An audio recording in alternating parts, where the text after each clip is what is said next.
The MCU's latest epic, The Eternals, is now here, and once again, changes the game of the franchise moving forward with it dropping many a bombshell.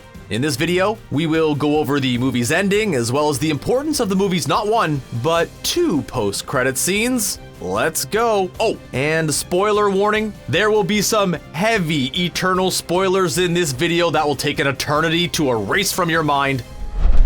Okay, let's start with the ending, which I'm going to keep as brief as possible. So it turns out the Eternals are not some great heroes from the planet Olympia, but are actually essentially fancy robots created by the celestial Arishem. It also turns out that the deviants that they were created to fight were not just some benign threat that came out of the dark recesses of the universe, but were also created by the Celestials for the same purpose as the Eternals. However, the deviants began to evolve and hunt down the emerging civilizations, so Arishem created the Eternals to keep them in check. I don't think the stakes get much higher than that. After learning of their true purpose, Cersei and the other Eternals seek to stop Arishem and save the Earth, all except Icarus anyway, who is still loyal to Arishem and secretly knew about the emergence and their true purpose for centuries. Icarus also reveals that he killed Ajax after she had a change of heart and threatens to kill any of the Eternals who try to prevent the emergence from happening.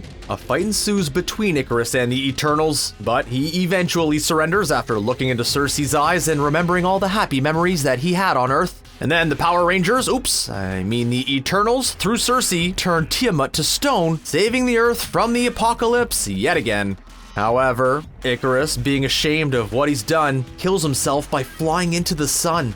Ooh, also, Thena kills the lead deviant. Forgot to mention that part, but it's not really that big of a deal. Anyway, with the emergence prevented, Eternals members Thena, Druig, and Makari head off in their ship to find other Eternals in the universe to tell them their true purpose, but more on that later. Meanwhile, Cersei has a nice stroll with her boyfriend Dane, and all seems to be right in the world. However, just as Dane is about to reveal his true identity as the Black Knight, Arishem shows up, takes Cersei, Kingo, and Phastos, and tells them they will face his judgment before taking off completely. This leaves the film on somewhat of a cliffhanger and takes us to the first post-credit scene. So the first post-credit scene involves Thena, Druig, and Makari somewhere in space a few weeks after leaving Earth. They are growing concerned that they haven't heard anything from their fellow Eternals in a few weeks, and realizing Arishem probably has something to do with this, they decide to head back. That is until they are interrupted by none other than Harry Styles. Yeah, as the younger brother of Thanos, Eros, aka Star Fox, and his squire Pip. Despite being brothers, in the comics, Eros and Thanos could not be more different. I mean, for a start, Harry Styles is not purple. Unlike his homicidal maniac of a brother, Eros is a fun-loving, carefree womanizer who also just so happens to be an Eternal. In the post-credits scene, Eros shows up to tell the trio that their friends are in trouble, perhaps suggesting that he will help rescue them in another movie.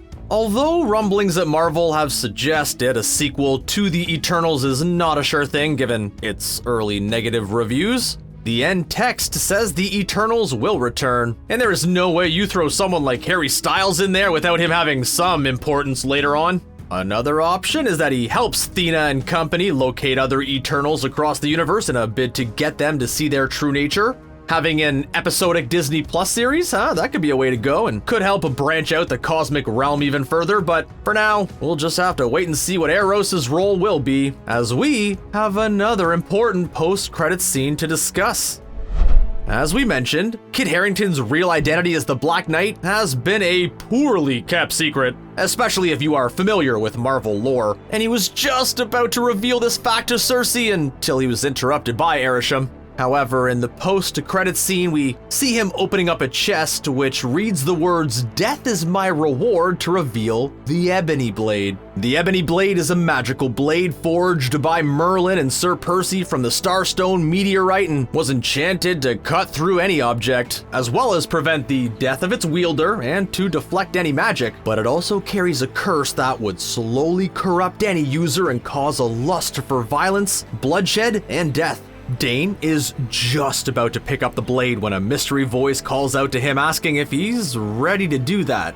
Now, I was thinking that voice sounded a lot like Mahershala Ali, who is of course playing Blade in the MCU, and Chloe Zhao just recently confirmed that the voice is indeed Blade, meaning the character is finally in the MCU, which is great news for me as he's one of my favorite characters. Also, seeing as Blade is pretty handy with a sword, he could perhaps become Dane's teacher and take him under his wing. Either way, the Daywalker is finally in the MCU, my friends! Let's celebrate! Before we go, Eternals had a surprising amount of character deaths, but none hurt me more than that of Gilgamesh. He and his saliva beer have gone way too soon. Gone, but not forgotten.